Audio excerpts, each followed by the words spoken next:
நாம் ஆபிரகாமின் சந்ததி, நாம் தேவனுடைய சந்ததியா மாறினபடியா அது ஒரே சந்ததி. அந்த சந்ததியில யூதன் என்றும் இல்லை, கிரேக்கன் என்றும் இல்லை, அடிமை என்றும் இல்லை, சுயாதீனன் என்றும் இல்லை, புறஜாதின் என்றும் இல்லை. ஒரே சந்ததி தான்.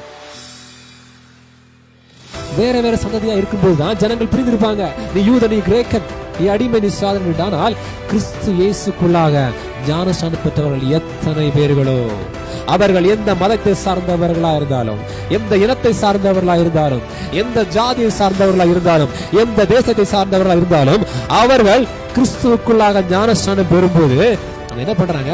கிறிஸ்துவுக்குள் ஒன்றா இருக்கிறாங்க. அவர்கள் தேவனுடைய சந்ததியா இருக்கிறாங்க. நம்ம தேவனுடைய சந்ததியா இருக்கிறபடினால நமக்கு என்ன கிடைக்குதா? வாக்குத்தத்தன்படி சுதந்திரமா இருக்கிறாங்க. அத்தனை ஆசீர்வாதங்களுக்கும் சுதந்திரவாளியா இருக்கிறோம் பிரியமானவர்களே.